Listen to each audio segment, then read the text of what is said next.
Welcome to the Winged Wheel Podcast. Here to talk all things hockey are your hosts, Brad Crisco, Ryan Hanna, and Evan Lobsinger.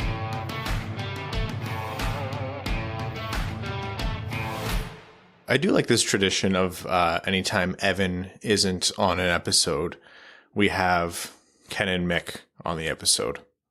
The bobblehead version of Ken and Mick, that is. Sometimes we have real Ken, sometimes we have bobblehead Ken. It's always bobblehead Mick, for now. For now, we're working on it. It's not so bad. They talk about the same amount. I was really hoping that would be like one of the audio cues where it was like very short and succinct. Yeah, well, more energy. Yeah. That's for sure. Then Evan? Yeah.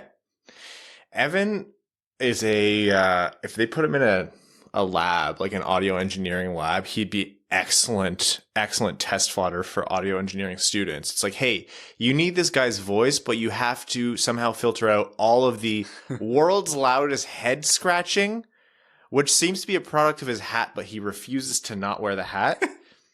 And some kind of triple reinforced polyester that's noise enhanced with those old Sun Chips bags. Do you remember those? And he wears it indoors in the summertime. But you still need his voice. And he talks for about 2 minutes an episode, but it's a crucial 2 minutes. So figure it out, kids. And that's like their final thesis. Like that's their final project. College dropout rates in that program skyrocket. We could make a lot of money renting Evan out as like a crash test dummy for audio engineering. On my CV now, I write I'm a pro audio engineer. I've had to deal with the devil. I still do. Anyhow, speaking of Evan, we are the two remaining hosts on this episode of the Winged Wheel Podcast. I'm Ryan Hanna. I'm Brad Crisco, mostly. By the way, you or we, I actually don't know, yawn too much. That's the latest feedback, is too much yawning. And I was like, well, in fairness, we're more or less just waking up, but I can't guarantee that that's going to go away throughout the season. I will probably yawn less in roughly 16 to 20 years. Which is a blink in podcast time because we've already been doing this for 6.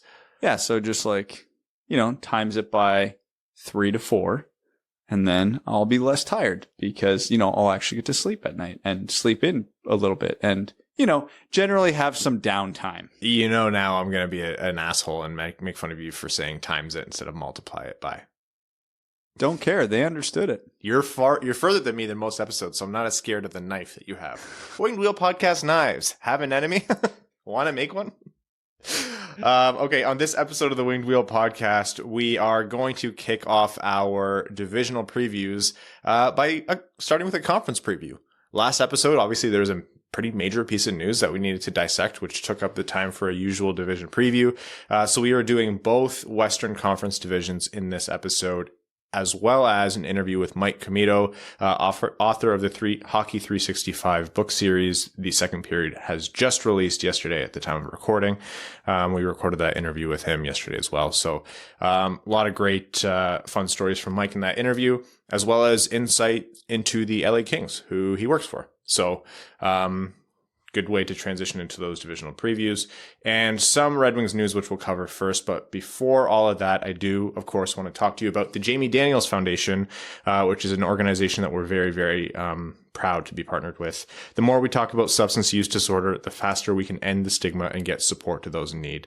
The Jamie Daniels Foundation is a children's foundation initiative, and it was established in memory of Jamie Daniels and founded by Jamie's father and Red Wings lead announcer, Ken Daniels, and Jamie's mother, Lisa Daniels Goldman. The foundation strives to end the stigma of substance use disorder and provide support to those struggling with the disease or who are in recovery. To learn more and offer your support, visit jamiedanielsfoundation.org.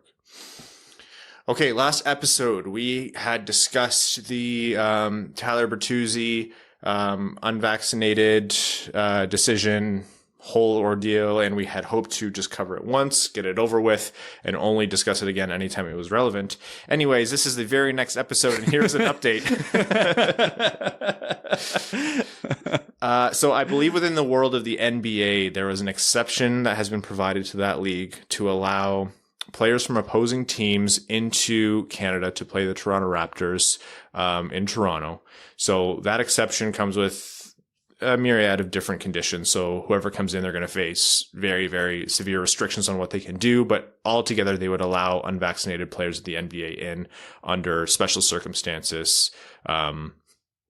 Anyone's opinion on that decision by the Canadian federal government notwithstanding, that is an exception that was granted to the NBA and is possible to be granted to the MLB and the NHL, provided that they apply for it.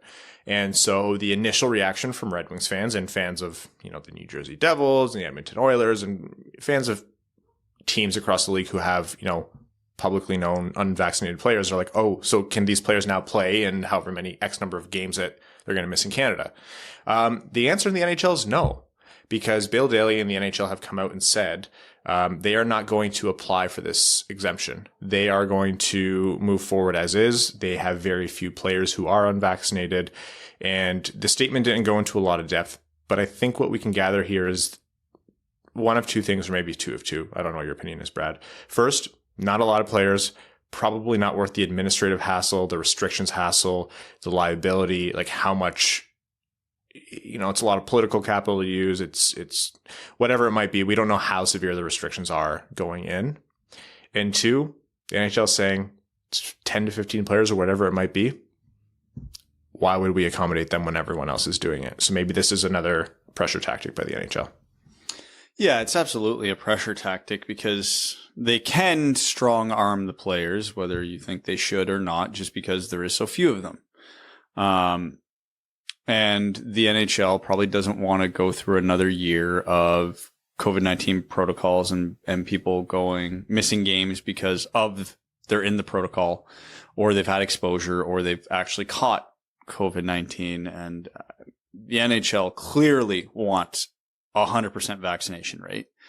So if strong arming them gets them a little bit closer to that 100% vaccination rate, it's probably worth it to them.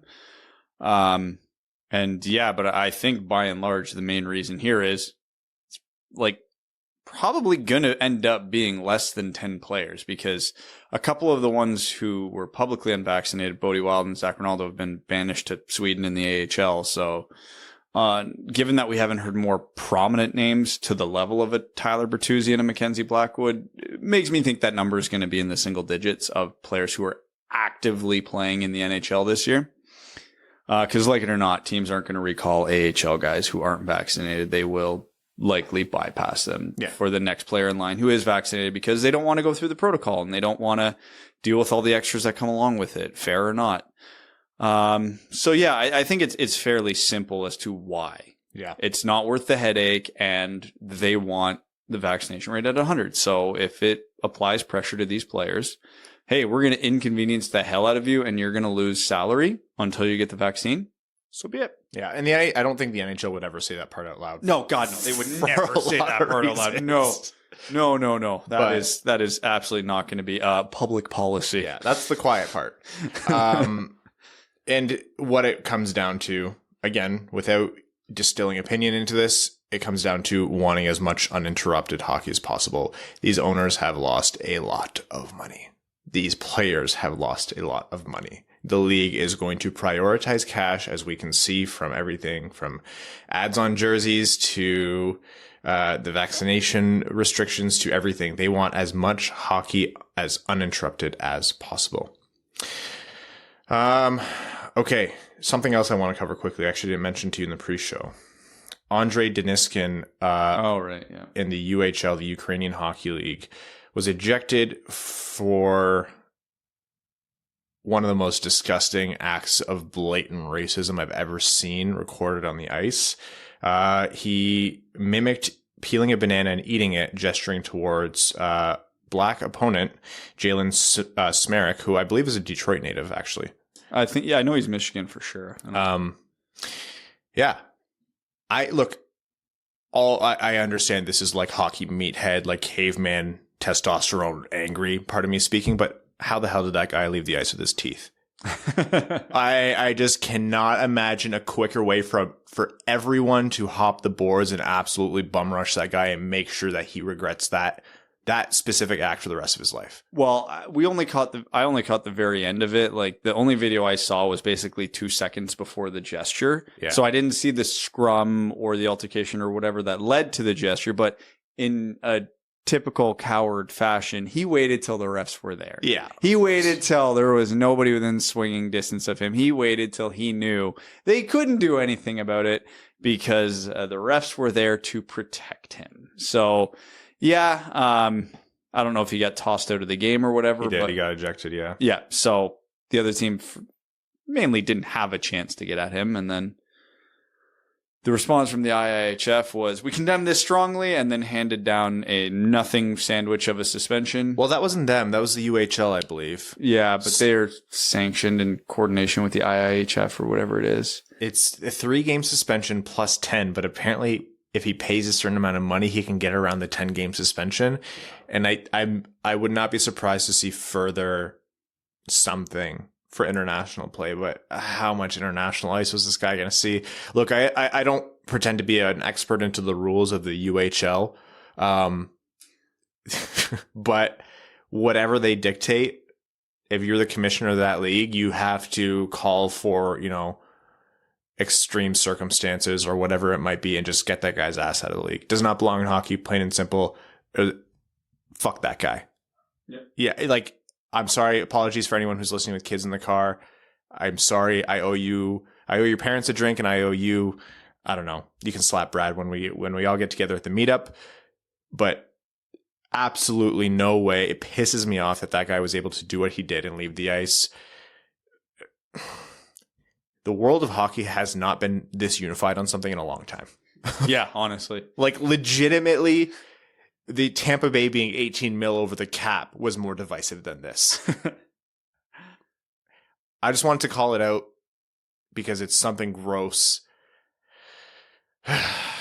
Anyways, it's a shame. It's a damn shame.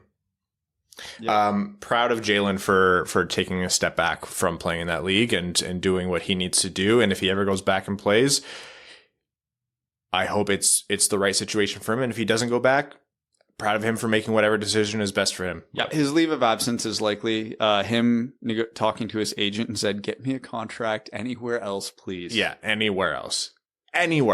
Especially, I don't know. I'm not going to start having conversations about the Ukrainian Hockey League. Why are we talking about the Ukrainian Hockey League? Dumbest shit. Ugh. Anyhow. Great, I've gone and riled myself up.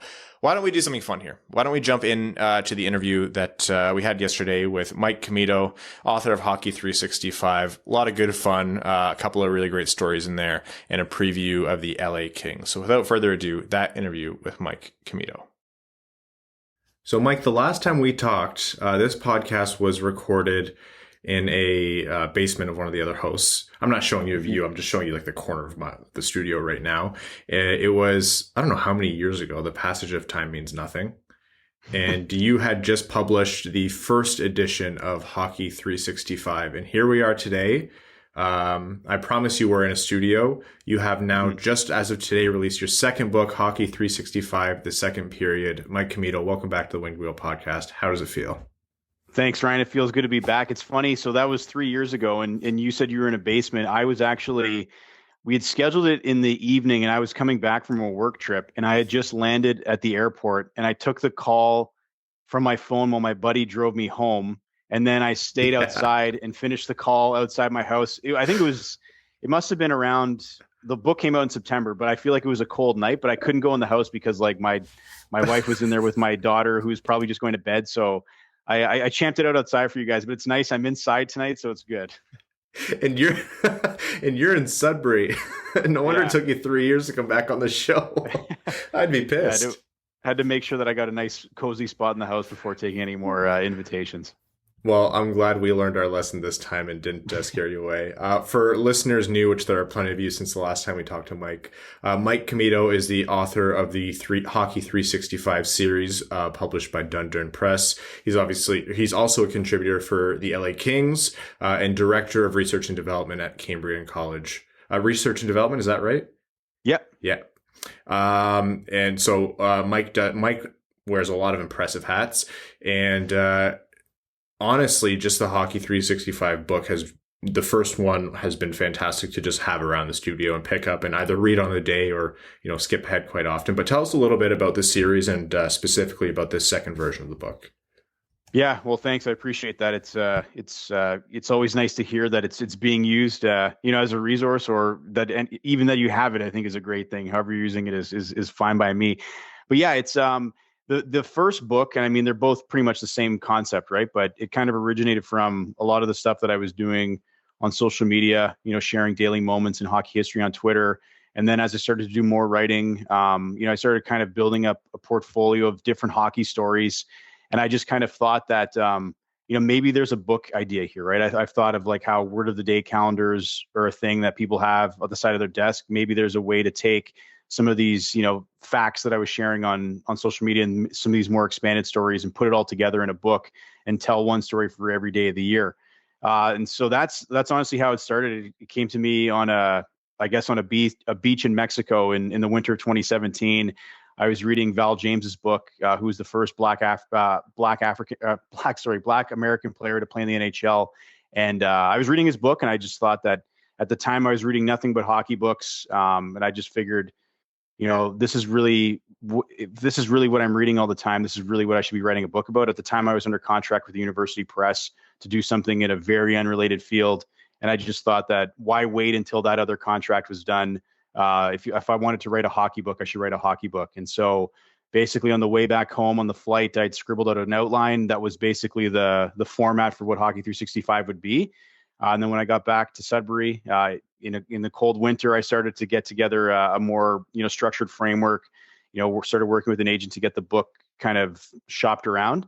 And then, wrote it that summer. It came out the following September, when not long after we had initially talked.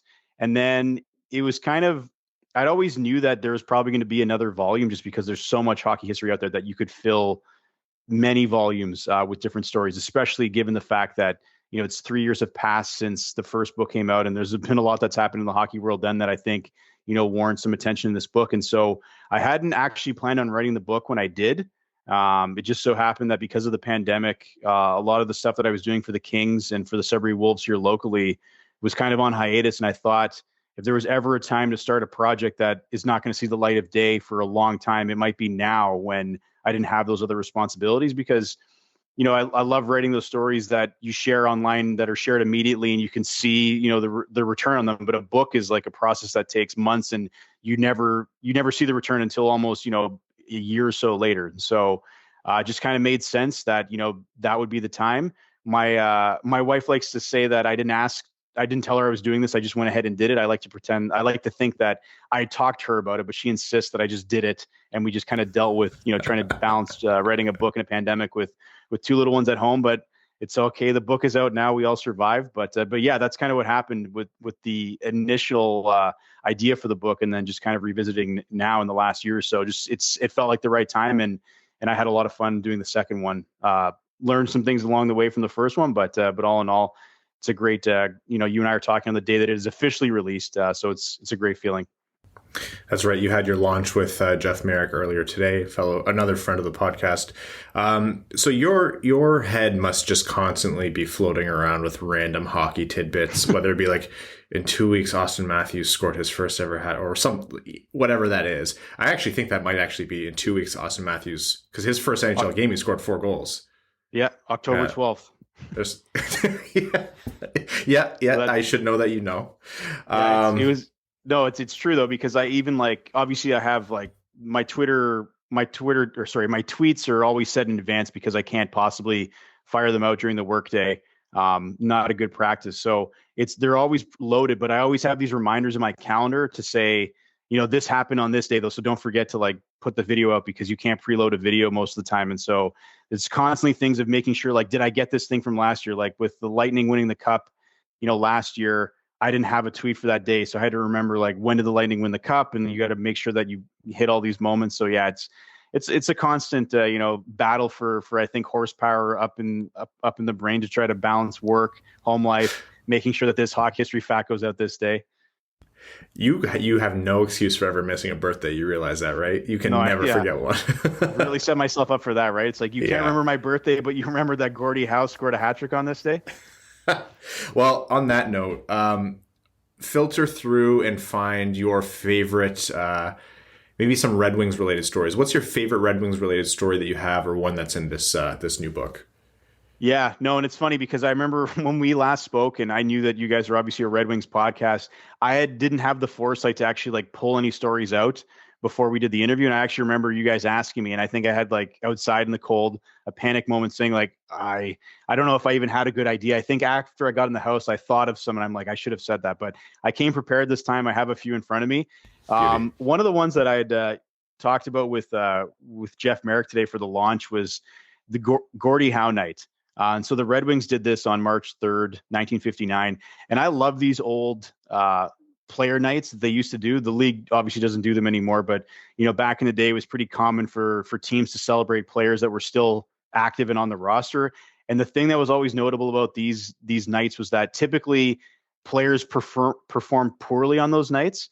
It was just always like kind of this like superstitious thing where if you got your the night that was honoring you with that team, like odds are the team probably lost and you played poorly. And so, but despite that, they were always showered with gifts, and I'm talking like extravagant things. Like I think in this night, Gordie Howe got a diamond ring. Other players got rowboats, color TVs, as Jeff Merrick pointed out.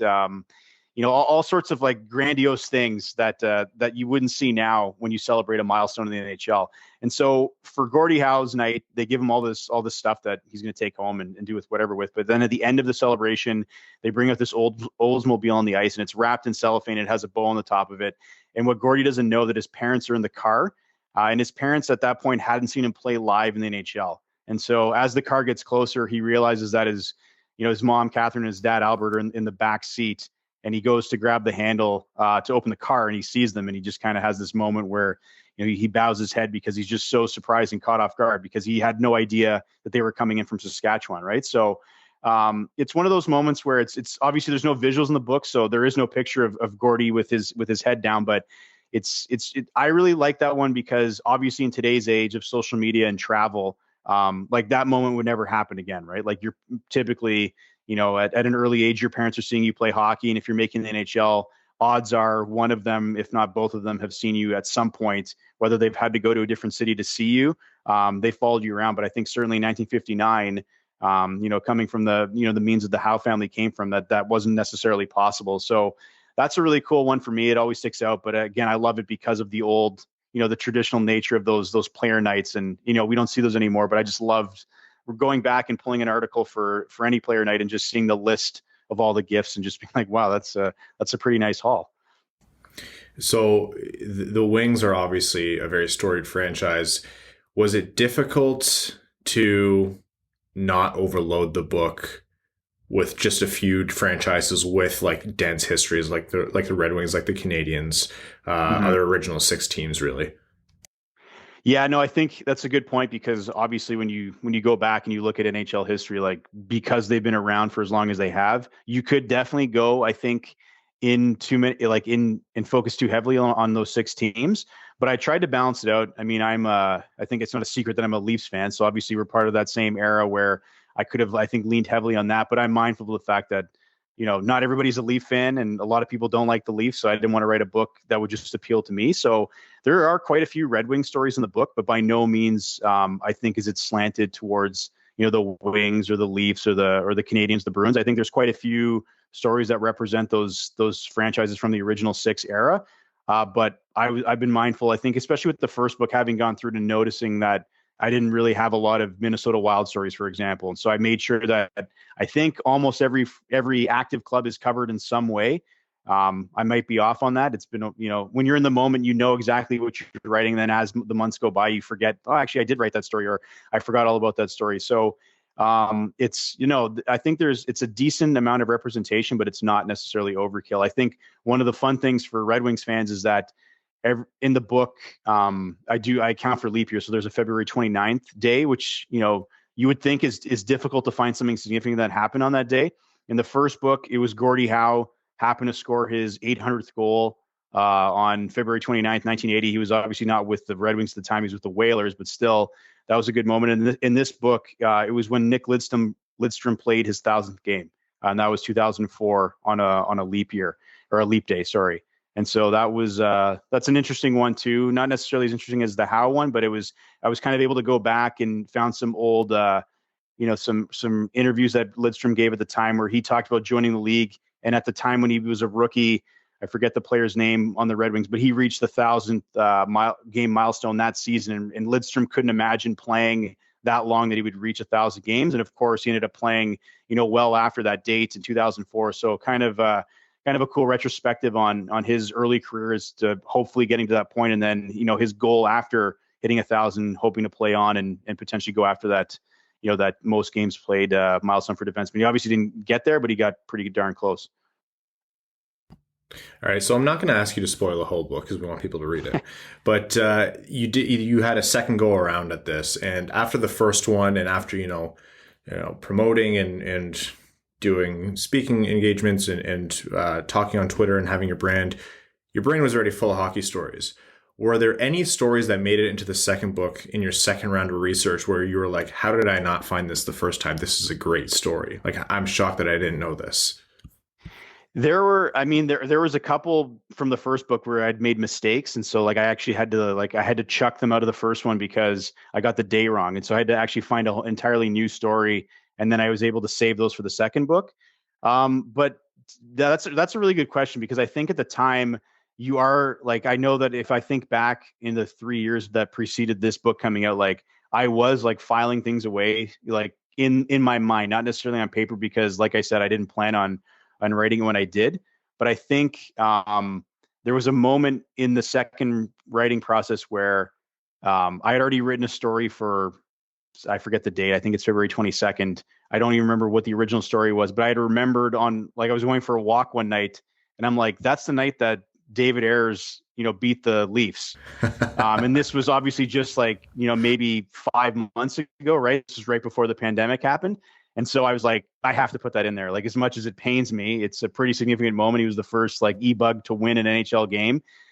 So I ended up scrapping whatever story that I had written for that day and threw that in there because I thought, given the significance of it just happening, and I think even it was still historic, even outside of the fact that everyone was piling on the Leafs for this happening. I had to include that. So there's definitely some moments where as you go through, you're like, oh, I should have done this one. And, sometimes you'll make the change, but I know that in the back of my mind, there'll likely be a third period. And so there's still opportunities, I think, to incorporate some of those other stories down the road. Awesome. So again, folks, the book is called Hockey 365, The Second Period, More Daily Stories from the Ice. Wherever you get your books, I'm assuming, Mike, that's where they can get it. Published by Dundurn Press. And again, Mike Camito is the excellent author. We'll be giving away a copy, so stay tuned on Twitter on how to win one of those. But we highly encourage you to pick this up. It's a lot of fun. It's very rewarding to just kind of dive into it every day. And if you miss a week, then you have a whole week to catch up on. I had a blast with the first one. We're going to have a blast with the second one. Mike, I want to take up some of your time to talk about the LA Kings. So you've been embedded with the Kings before, and the Pacific Division is obviously pretty interesting this year. And so with Seattle coming in, and obviously with LA and their good fortunes and rebuild, what is your take on this team? This is a team that kind of some people might have thought they started the rebuild too late, and they were skeptical of the path they were going for a while. And, from when those conversations were happening 2-3 years ago to now, it seems like a total 180. They have Quentin Byfield coming in. They have Alex Turcotte coming in. They have Kaliev coming in. They picked up Deneau. They've made a lot of moves. Have the Kings accomplished, in your mind, a rapid rebuild here? What's your outlook on them? Yeah, I think it's definitely interesting heading into this season. I think that if you're to look at what they've done, over the offseason, also bringing in Arvidsson, to really kind of, they still have a lot of veterans now, in addition to the existing veteran core that they still have, that I think is very much keen to try to win again, right? So I think that the expectations for the team, I think among the players certainly, and I think even maybe among the fans, is that this is going to be a team that's going to contend for a playoff spot this year. Obviously, we know that the Pacific Division is rather weak. So if there was a division that the Kings, would want to find themselves in at this pivotal point in the rebuild, it would be in the Pacific. So I think, it's been interesting over the last couple of weeks to kind of hear, the perspectives of players like Doughty and Kopitar, and how, I don't think necessarily that they've forced management's hand. I think that management was always ready to take the step, but I think that they've clearly heard what the players have been saying, that they don't want to go through, another year or 2 more years of losing, right? That these are players that still, have won not that long ago and still want to win, especially as they're getting older. And so, I'm going into the season optimistic that they'll be in contention for a playoff spot. And I'm looking forward to seeing, I think, what some of those new additions do. I think certainly as they kind of start to bring up some of those younger players, in addition to like having, Kopitar, Brown, and Doughty around, I think bringing in other guys like Danault and Arvidsson is a good fit to hopefully kind of like assist in that transition as these younger players kind of move up into the ranks. But yeah, it'll be an interesting season for sure. I've spent when I started with the Kings, it was, the 2018-19 season, and we were, it was just like pretty much, we knew that it was not necessarily going to be, it was going to be a painful year, right? And so they kind of let me focus on a lot of the historical stories that didn't necessarily have to do with the on ice product. And, you would get these remarks from time to time when you would post a story about like something that Luc Robitaille did back in the day, and you'd see the replies on Facebook and be like, well, what has he done this week? And it's like, all right, okay, well, let's be patient. This story, I think, could still be enjoyed without, having the two tied to the on ice product. So, I think there are some expectations this year. Certainly, I don't think it's necessarily dire by any means, but I think it's a year to take that next step. It's obviously, it's not easy to amass the prospect pool and the talent that the Kings have in their cupboard, but obviously this next step is the most critical and crucial part, right? It's not necessarily easy just to decide that the rebuild's over, and hopefully that everything that we've assembled and amassed is gonna make that next step. But I think they're at a good position to do that. You mentioned Kopitar and Doughty, and Doughty's a guy who gets quite a bit of. There's a lot of polarizing opinions on him. I mean, Kopitar is still pretty well regarded as one of the top two-way centers in the league, but Drew Doughty, you have people who are staunch defenders who say he should be on Team Canada come the Olympics. He's still one of the best defensemen in the league. Drew Doughty, obviously being in that camp, he's very proud of his play and works his ass off. And there's another crowd that says, according to the statistics, and if you look at the on-ice play, Doughty's over the hill.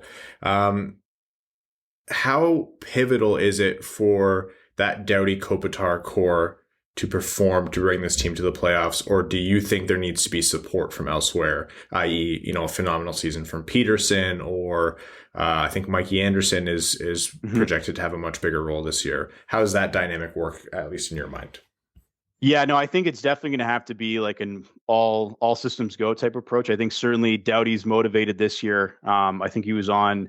I've listened to a couple of podcasts with him recently. He was, as part of the media tour with 32 Thoughts, and then he was on the ESPN podcast with Linda Cohn and Emily Kaplan, just talking about how, I love Doughty because, again, he just says whatever comes into his head, and it's kind of one of those things where we want players to kind of to be more forthcoming with their thoughts, and then he'll say something controversial, and then people will complain about how he shouldn't have said that or whatever it may be, right? But it's clear that he's listening and watching and reading what's happening, right? So he sees these potential Team Canada snubs, and he uses that to fuel him, right? And so again, I think he'd even said that he trained hard over the summer to come to camp, like in, again, best shape of his life time of year. We're hearing those a lot lately. But certainly, I believe it. I think he is, and I think he's motivated to show that he's not over the hill. Again, he's only 31. He said that he would like to play until he's 40, right? So I think as long as his body holds up, and it obviously, I think it has. I think he was having a really good season last year as well. But I think for him to have a good season, the other players are going to have to kind of chip in it as well. I think for him to eat the minutes that he used to eat is not necessarily going to be the way forward, especially at his age. So I think if they're able to kind of round out that D-core to provide some contributors there who are going to kind of help eat up some of those minutes, and he can do what he does best, I think that's going to be key. So I think, yeah, he can have a great season, but ultimately it's going to come down to, the goaltending as well. And if that continues to work out the way that it did last year, and then again, if they're getting the results from the forward group, I'm really curious to see what Arvidsson does this year. I think obviously he seemed to be disappointed with the outcome in Nashville. He's not that far removed from a 30-goal season. And so I think obviously he was unfortunate with some of the injuries that he had in Nashville. And I think if he stays healthy this year and he's motivated to kind of prove them wrong that he's not done by any means, I think, having him chip in 30 goals would obviously be immensely helpful in trying to get into the playoff hunt. So you don't have to answer this. It's a little bit of an unfair question I ask people. If you had to predict in the Pacific Division of all 8 teams, so Vegas, Edmonton, Vancouver, Calgary, Arizona, Anaheim, San Jose, sorry, not Arizona. They moved to the Central. Seattle, Anaheim, LA, and San Jose. Where would you place the LA Kings as a prediction? If you don't want to answer, that's fine. Well, I mean, I would have like Vegas, Edmonton, like near the top of that. Yeah. And then who else do we have? We have obviously Calgary. We have Seattle. We have, okay. Then you got the other 2 California teams who I'd have at the bottom, and I'd have Seattle at the bottom with those ones. So it's honestly, I think like between 4 and 5, it's going to be a battle between, the Kings and the Flames. I think ultimately depends on what those other teams do. It's not necessarily, I don't think the Sharks are that bad, but if the Kings are taking that next step in the rebuild, I would like to think that they're going to be kind of vying for that spot below those top 2-3 teams. Okay. And last question for you here.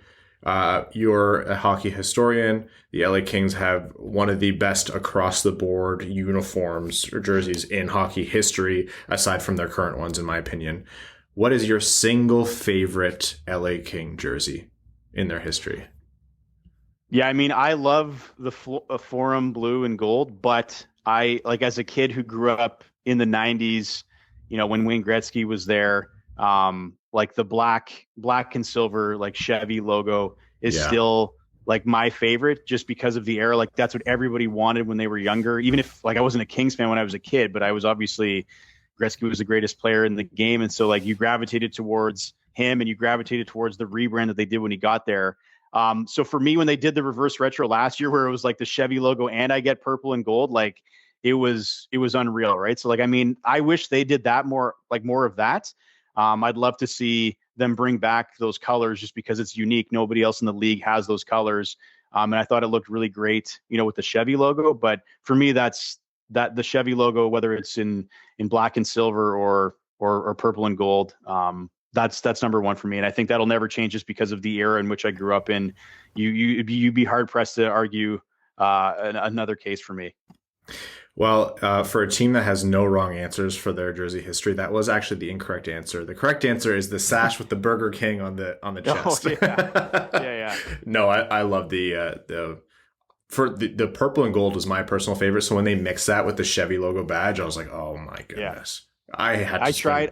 I tried to have them take my money. I honestly couldn't get my hands on one. Impossible. So yeah. My one regret. All right, folks. Well, Mike, this has been really awesome. I hope it doesn't take 3 years again to chat with you. Although take your time on the next book. You have kids, obviously. Folks, Hockey 365, the second period is out now. We'll be giving away a copy. We encourage you to get one of your own if you're not fortunate enough to win it.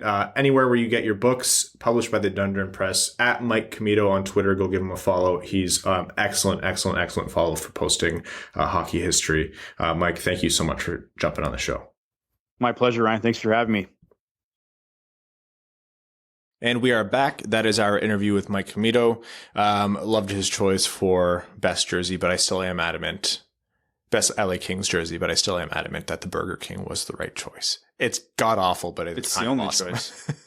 It's funny because saying to Mike, the LA Kings have so many phenomenal jerseys to choose from. And if you asked for what the worst one was, it wouldn't be the Burger King with the sash, which is, ostensibly terrible, actually. It'd be the ones that they currently wear, in my mind. Like, you have that storied history and you're using whatever it is they have now. Ugh, no. The piping apocalypse ended a while ago. Yeah. They're one of the last holdouts to that. It's just the Reebok design era. Yeah. Ugh. It screams Reebok design. Anyways. Okay. So, we started talking to Mike about the Pacific Division and the LA Kings. Mike is pretty, hopeful for the LA Kings. He thinks that there's a chance that they could challenge for one of those wild card spots, be in the mix with the Flames and the Canucks, around that 3, 4, 5, 6 area, which is, I know, just named a good portion of the division. But still, what do you make the Pacific, Brad? Why don't we why don't you give your projected rankings, your predictions, and then let's talk about some notable stories or storylines for you. Okay, well, the most notable storyline of this division before I give my rankings is that it's awful. Yeah. This is a terrible division. I have faith in one team in this division. One, to even make the playoffs. Two of them are going to make it almost by default in my mind, and I'm sure one or two teams will surprise us. But this could be the division where at the end of the year, you're like, oh, you said this division would be terrible. And this one team had 105 points. And it's like, yes, because they got to play the rest of this division a lot this year. So yeah, got to keep that in that context in the back of your head throughout the whole season, because I feel like it'll be a storyline. So you want me to go 8-1 or 1-8? Yeah, the world is your canvas. What do you want? How do you want to do it? We'll get the obvious ones out of the way and go 1-8, because it's less interesting, because I don't know if there's anybody who is making a prediction for who's going to win this division that isn't picking Vegas for any other reason other than they're just trying to be edgy. Yes. It's Vegas is the best team in this division.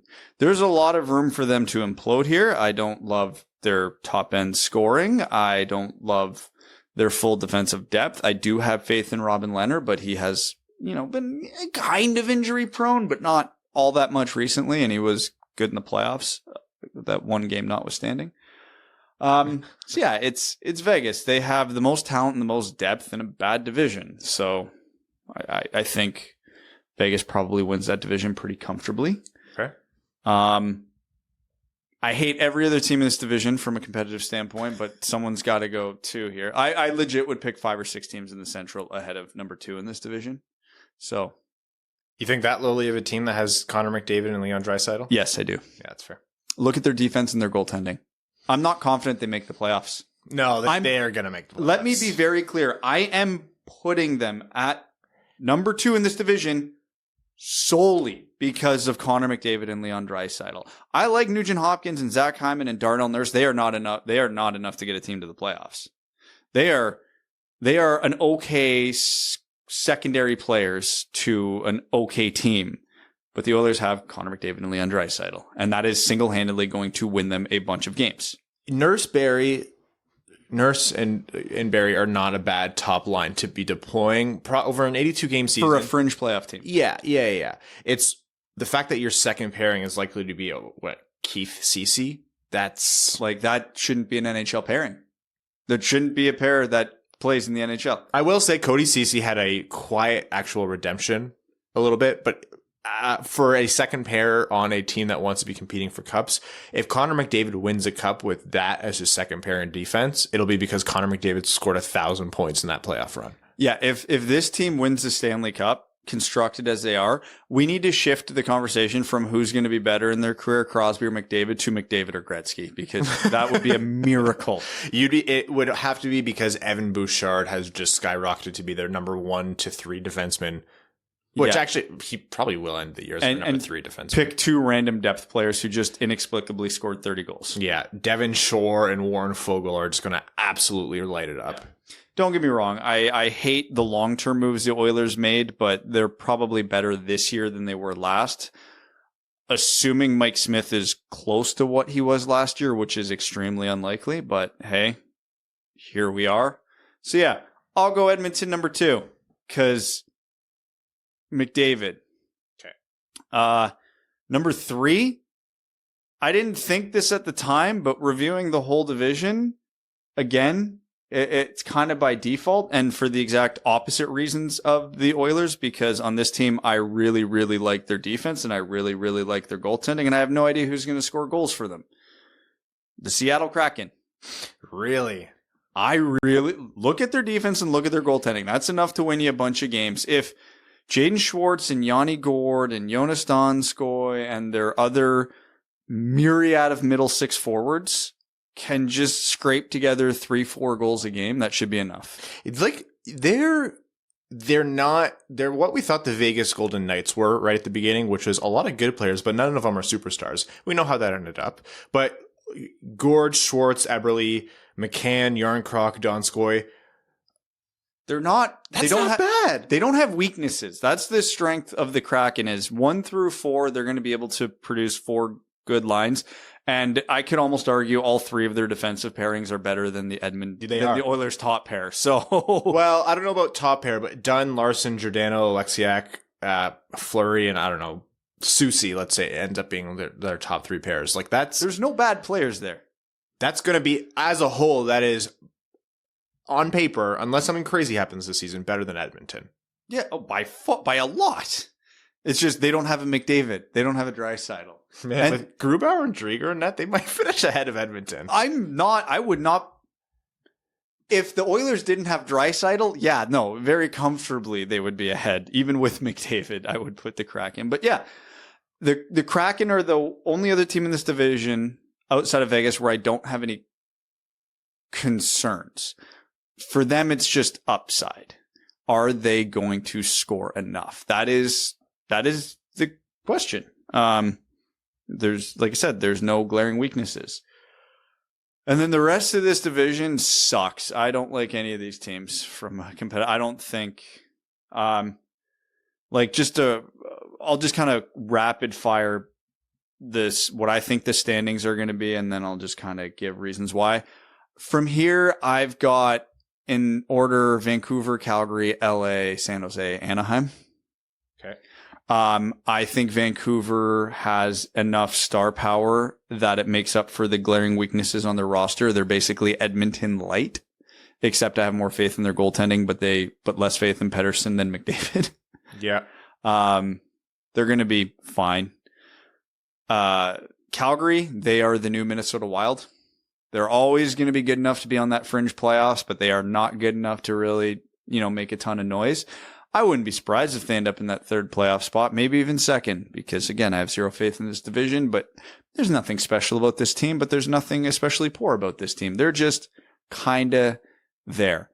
LA, they're young and up and coming and should be better, and I really like their offense. Their defense still sucks, and I still have huge questions about their goaltending. San Jose, everybody's good, but they're 1 billion years old, so it doesn't matter. And Anaheim somehow scored less goals than the Detroit Red Wings last year, so how can you have any faith in that team? Brad, we have one difference in our entire projected list. Dope. Golden Knights, very obviously. This is still... If they were in a very tough division, like if they were in the Atlantic Division with that amount of competition, I could say, wow, the Golden Knights might find themselves having to fight harder than they might want to secure a playoff spot, which I think they would end up in whatever division they were in the league, if they had competition like Tampa Bay, like Toronto, like Boston, like, Florida, but they don't. They're in the Pacific, where their two best competition, the two teams competing the most with them are a team that is going to lose Connor McDavid in the next 2 to 5 years, and a brand new team that literally has not played one NHL regular season game in their history. And those are both only half jokes when I say that. Honestly. They're still a fantastic team, but they are going to have the luxury of not coasting, but they're going to get away with quite a bit and have an easier regular season than other top teams in other divisions. I'm going to go Edmonton Oilers for the 2nd position as well. Connor McDavid and Leon Draisaitl. Connor McDavid hitting 100 points in a shortened season. Like, this guy is, if he retired today, he would already be one of the best players of all time. He is one of the best players to ever grace the ice in professional hockey. We're all fortunate to be able to watch him. And he legitimately wins you games. I do believe the moves that they made in the short run will help them to secure a spot in a weak division. Adding Zach Hyman is not a bad move at all. If Puljujarvi ends up working out well, potentially on that top line, he had a really sweet pass in the exhibition game last night, actually. They didn't make terrible moves, especially on offense. I don't agree with the way Ken Holland runs that team, but that's not a secret for anyone who's listened to this podcast for any amount of time. But you're right, Brad. Their defense is going to stop them, in my mind, from doing much more than that, unless something changes. Also, I don't know what their plan is in net. Something's got to change. I'm assuming it will, but you someday you are going to stop being able to sign Mike Smith. Because of the eventual heat death of the universe, I can only assume, at which point you'll have to figure something else out. And Ken Holland has passed over a lot of really good, really cheap options. We don't know what happens in the back end. Not every goalie wants to go to Edmonton. A lot of players don't want to go to Edmonton. But why on earth did he not sign Jonathan Bernier? I don't understand a lot of anything he did this offseason, but like I said, it was for the betterment of now. Fogle, Hyman make them better today. Now, some of the trades and the other contracts they've signed, what's this team look like right now in 3 years? Yeah, that's the issue. Oh, they're a lottery team at that point, if McDavid moves on. Here's the thing. Like, actually, if Connor McDavid left tomorrow or suffered a season-ending injury, as this team is constructed right now, they're a lottery team. They don't have enough to survive without him. I hope this ages poorly. Like, I hope this is one of our takes where people look back and think, oh, like, you know, they throw it in our face and they're like, oh, look how dumb you guys were. I hope so, because I want to see Connor McDavid competing for cups. It's good for hockey. It's good for anyone who likes watching hockey. More Connor McDavid and Leon Draisaitl makes me happy. Yeah. I was angry with what the Oilers did this offseason because I want the Oilers to succeed. Yeah.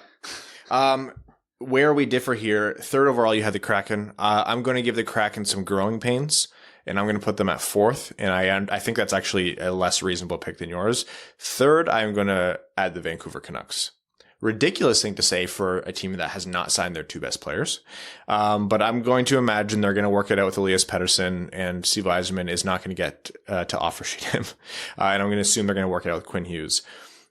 It's not the same situation as Edmonton, but overall, same kind of thoughts. I think long-term, they have a lot of issues. I think long-term, you have a GM that's fighting. Jim Benning's fighting for his job in the short term. I'm shocked they even brought him back, and he knows he needs to get results now. And anytime a GM does not have a length of time to work with, you make rash decisions, which does not work in the NHL salary cap. Can they find short-term success? Yeah. Will it hurt them long-term unless something crazy happens? Also, yes. But as of right now, having Pettersson, Besser, Höglander, Garland, JT Miller, Vasily Podkolzin, Bo Horvat, like those are just 7 players just in the top of your lineup. That's I think that's a substantial lineup, especially in a weak division. Quinn Hughes is, the most obvious point to in that defense, and he will make a difference in the game. I don't really believe in the Oliver Ekman-Larsson revival, and that's coming from someone who really, really, really liked Oliver Ekman-Larsson. But let's say it does work out to some degree.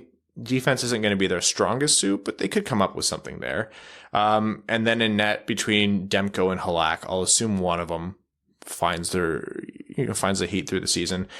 I can see them challenging for a playoff spot, or at the very least that third spot in the division. I can see every team in this division challenging for a playoff spot because there's nobody ahead of them that's all that threatening. And then I have the Seattle Kraken, who, like we mentioned before, that lineup has a lot of really, really good players. We still don't know what Ron Francis is going to do in terms of trades and moves. If you look back to how Vegas dealt in their first few seasons, the players that they brought in, how aggressive they were every deadline, Ron Francis has a choice. You can be very conservative and basically pre-tank your team and try to get either Shane Wright or Michkov or Bedard. He's past that point. I think he's past that point, and I think you have to go all in. And I think that's an economics thing.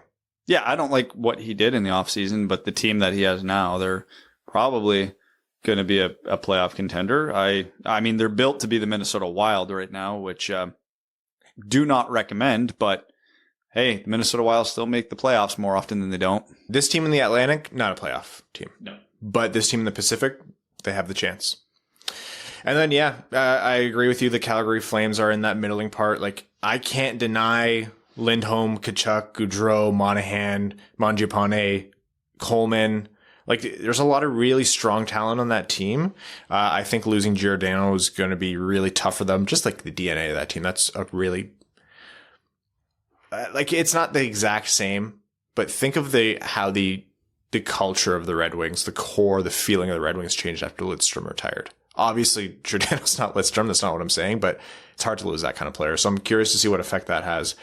But no, I think they could push up, but I see this as more of a middling year for them. LA Kings, Mike talked, and there's a lot to be hopeful for with the LA Kings, but even on balance with all their young prospects, I still think for that to translate, as much as Kopitar and Doughty want it to be more, it's going to take another year or two. Not a bad lineup by any means. Jared Anderson, Dolan, Andreas Athanasiou, and Gabe Velarde is a projected line by one outlet I was looking at. And I was like, it's kind of a fun line. I think their success this year is going to be dictated by what Quinton Byfield does when he inevitably ends up on the roster. And Cal Peterson's going to have another lights out year to push them up the standings. So they can move up. And then the Sharks and the Ducks. The Sharks aren't where the Ducks are, but the Sharks are still kind of reeling from when they thought they were very, very good to now they're looking at Karlsson's contract and going, oh shit, oh fuck, oh shit. He might not even be a top 2 worst contract on that team right now. That team is in such a bad spot. There is no team in the NHL in a worse spot than the San Jose Sharks right now because they're bad, old, expensive, and those contracts don't expire soon. When we talk about teams pushing all their chips in and it's a risk, we always frame it in a positive context, right? Like, think of the payoff. This is how it hurts you. This is a risk deployed in a manner that turned out poorly for the Sharks. And whether you think that was a good risk to take or it was always going to end up this way, this is the flip side of that. Also, what's going to happen with Evander Kane, who, I mean, we've been recording for about 40 minutes, which means there's 7 more investigations into him since we started. That's not a nothing player to lose. That's literally a first-line winger. Probably one of your 2 or 3 best players. And all their old, expensive, declining players last year are still expensive and older. Yeah. Okay. That is our Pacific Division preview. Let's jump over to the Central. So we have Colorado, Minnesota, Winnipeg, St. Louis, Nashville, Chicago, Dallas, and Arizona. Arizona obviously was moved over from the Pacific to the Central to make room for Seattle. So Brad, rattle us off and chat a little bit about what your projected standings are for the Central Division. Let's just start with the obvious one. Arizona is going to be last. Oh, you're going backwards. Yeah. Yeah, I'm going to go backwards on this one because Arizona has nobody. Sorry, I'm just pulling up my thing here. So, they actively got rid of anybody with a heartbeat to acquire every pick in the 2022 draft. And nobody from the 2022 draft can play for them this season, so they're going to finish this season roughly 2-80. They are probably going to give Buffalo a hell of a run for the worst team in the NHL. Okay. And this division, unlike the Pacific, is stacked. So they are going to be a speed bag for the rest of this division because even the bad teams in this division are still kind of good with the exception of maybe Nashville. Mm-hmm. Which, spoiler, my 7th team is Nashville. You have Nashville at 7. Who can you comfortably say is worse than them other than Arizona? I don't know. I have Dallas and Chicago in and around there. They're around there. I don't think they're that bad, but they're Nashville sold this offseason. They didn't sell enough, but they sold. They did not acquire talent. They got rid of Victor Arvidsson and weird decisions, that team.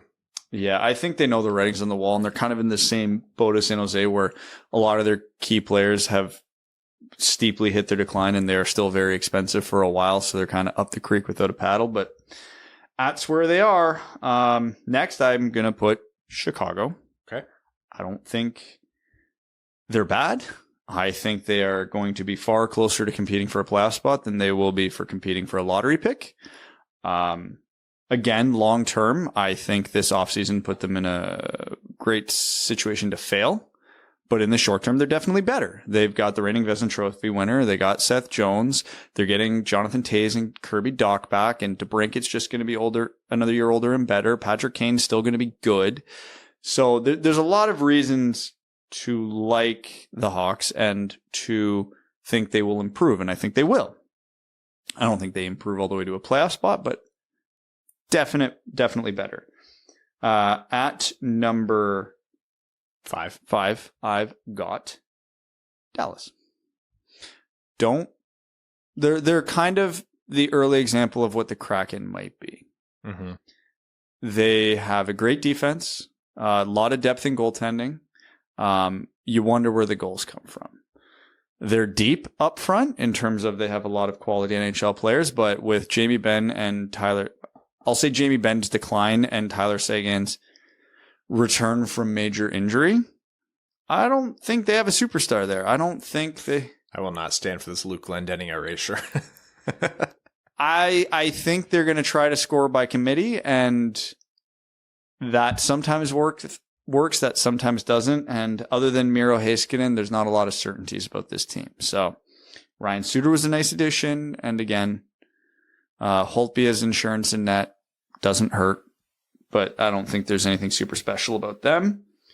Then next up for fourth, I am going to throw in the St. Louis Blues.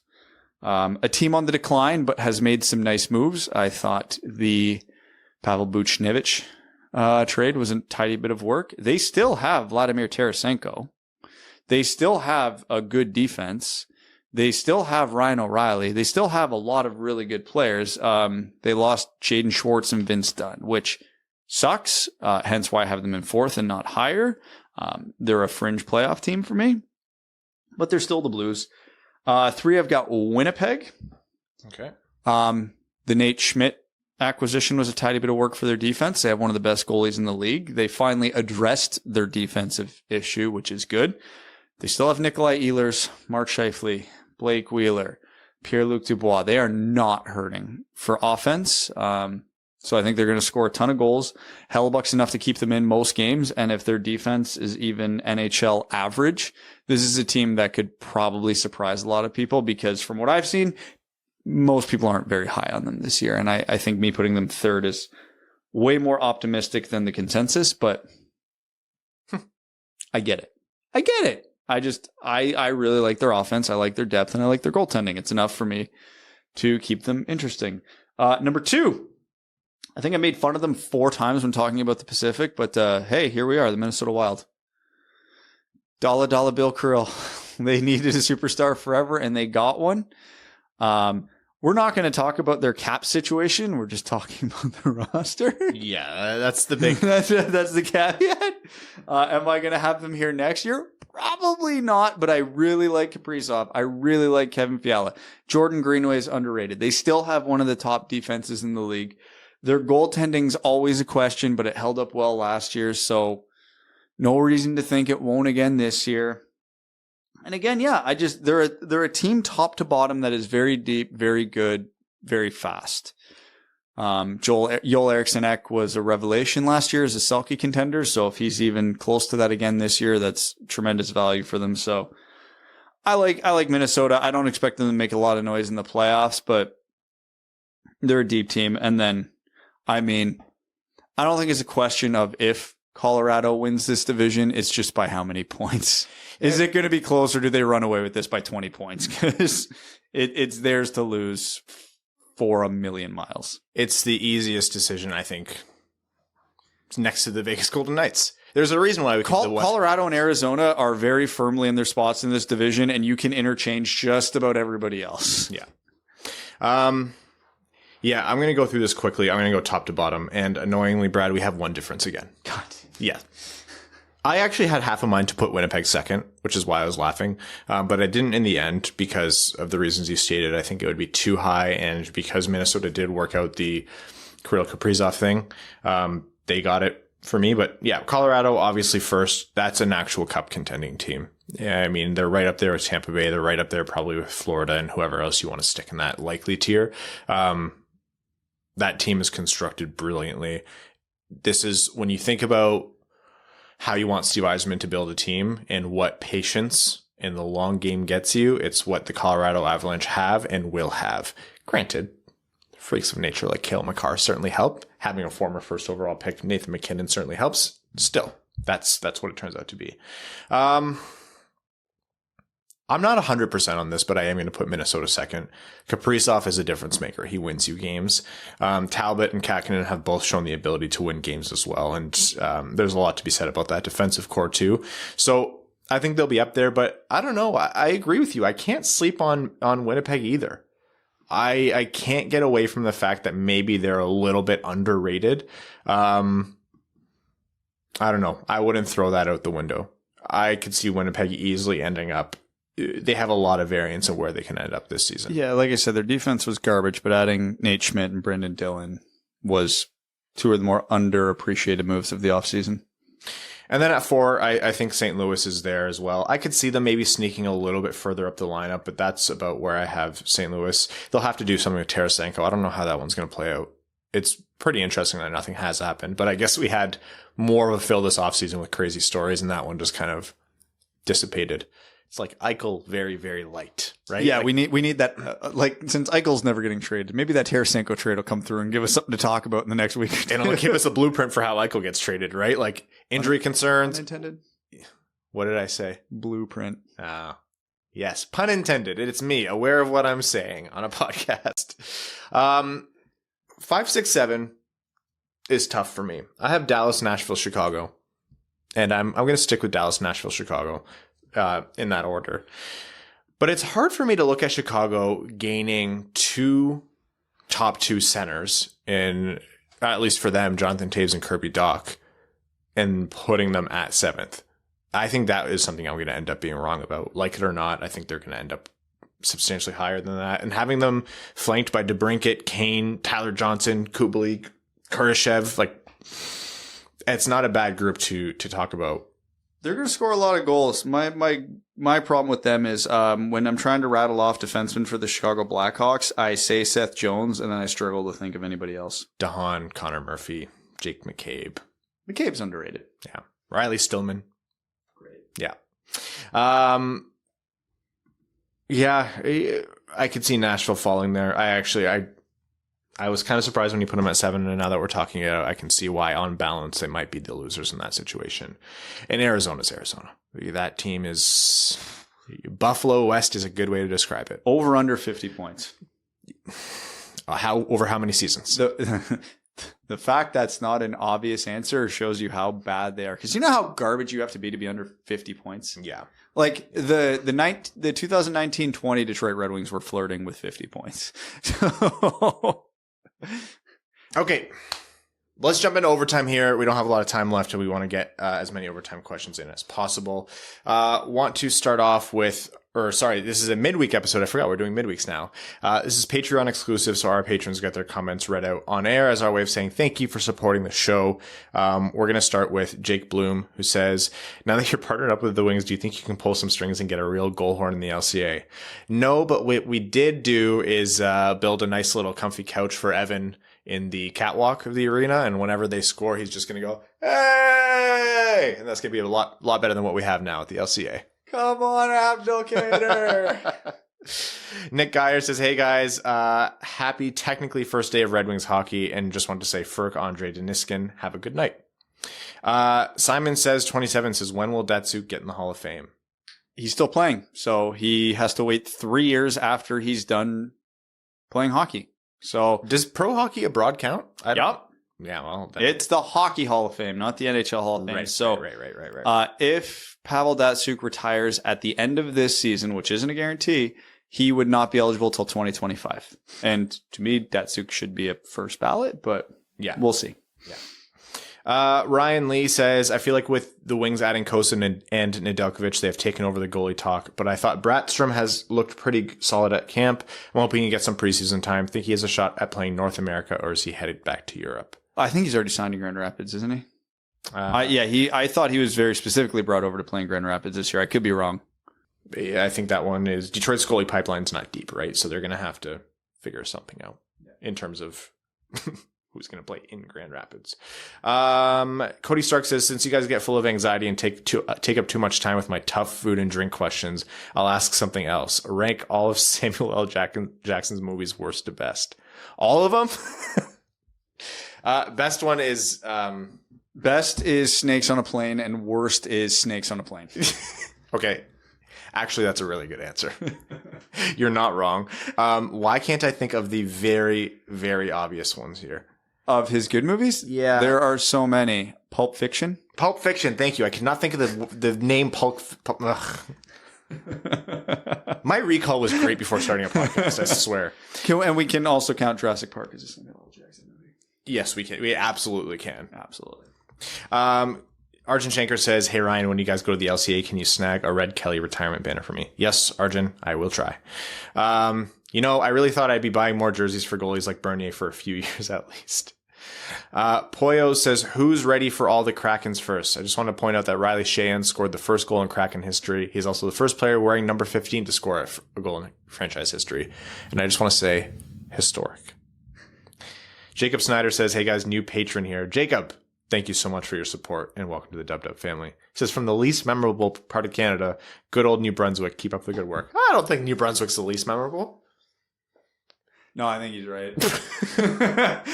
just putting some thought into it, I think he's right. The territories are unique. Western Canada is big and beautiful. PEI is like so small, it's charming. We all have, the jokes about Nova Scotia and Newfoundland. So, yeah, I'm sorry. Yeah. Astute observation.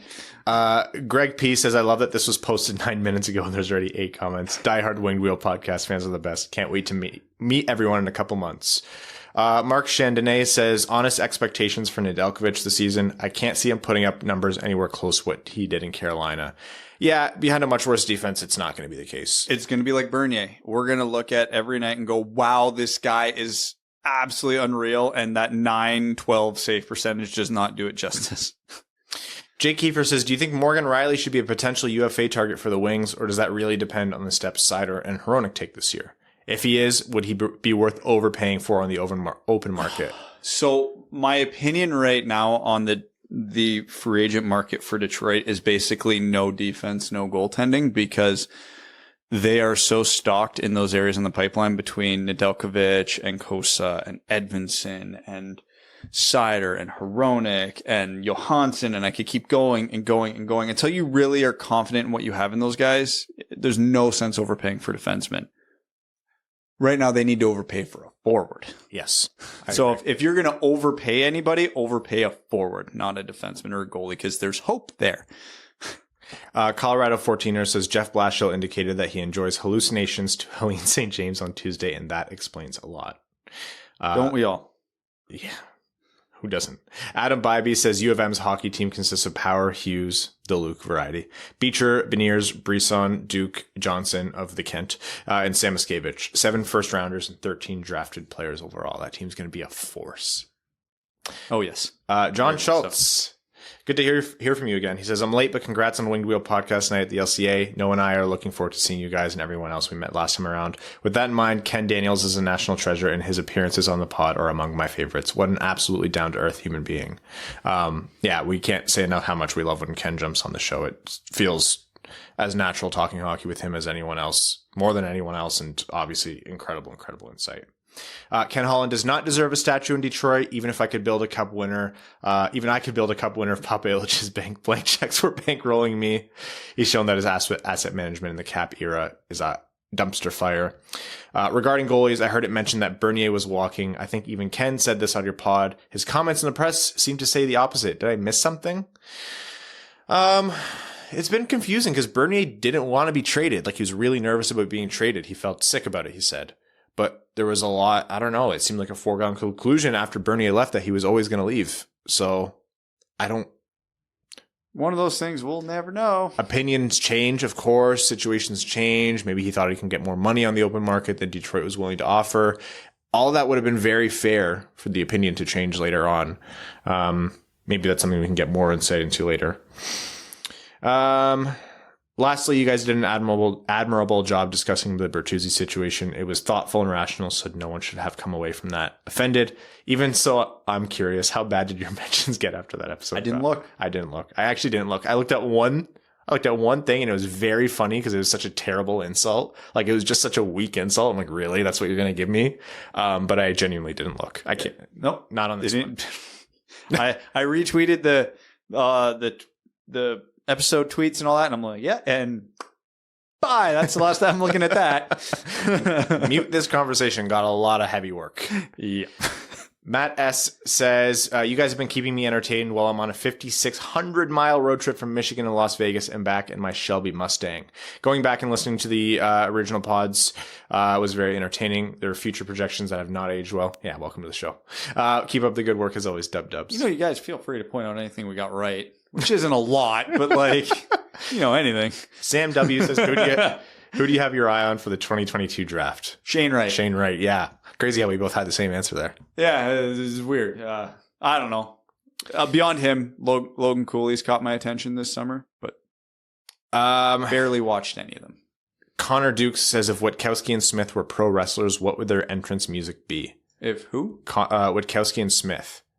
Whatever the most stereotypical country song is to you, that's the one. For Giovanni, I feel like he'd be a modern guy, but I don't have a lot of contenders there. Mine would be Gasolina. That's what I would walk into. You know it's good. Revan Lobsaber says, hey guys, are there any more details on Wind Wheel Podcast Night at the LCA? We're working on them. It's just the finer details are tough to work out when the arena isn't quite open yet, but we're trying to get those to you ASAP. Among the other issues we're working through right now. Yeah. like having to fly in somewhere that would otherwise be a 3-hour drive. Never say we're not dedicated. Dave Fanto says, going to my first Wings game in 2 years this Saturday. What are the chances that Sider doesn't play? What are the chances that Raymond does? 50-50 for both, I would say. Yeah. It's a pretty heavy preseason schedule, so I'm going to guess most guys, especially the young guys, will play 50 to 60% of the preseason games. Yeah. Lars, the prophet of the Towering Behemoth, is asking about Bertuzzi's vaccination situation, referring to it as a life decision.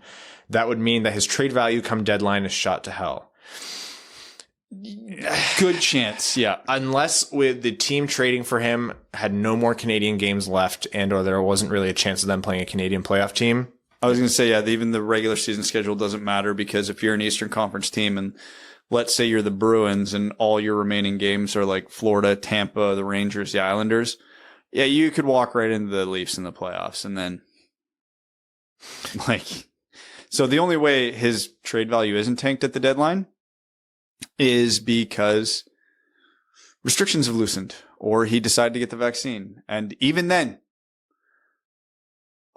old hockey men are all about character and team first guys. And right now, I don't think Bertuzzi is going to have a team first character guy reputation around the league at the moment. And what, fair or not, I think that's going to be the reality of the situation. So quite honestly, I could see Bertuzzi's trade value going up from where it is now if he plays well and the restrictions are loosened. But I don't think it'll ever be as high as it was. No, it would have to be a pretty phenomenal season. Yeah, we're talking 30, 40 goal, no questions asked. Completely healthy. Yeah. We're running out of time here. Andrew Fortier says, since we're talking Western Conference, are there any hypothetical trades you'd like for the Red Wings to pursue out West? Yes. Tyler Bertuzzi for Connor McDavid. You know, one that actually, it can't happen anymore because he got traded. Connor Garland, I would have loved to have picked him up somehow from Arizona. Honestly, there's no reality where this makes any sense, but just because I know he's on the trade block, let's see Phil Kessel in the winged wheel, just for the memes. Someone asked me that. They're like, is Detroit going to pick up Phil? I was like, no, but I would like them to. Yeah, would it make any sense and be any benefit for the long-term future of the wing? Absolutely not, but I would love to see it.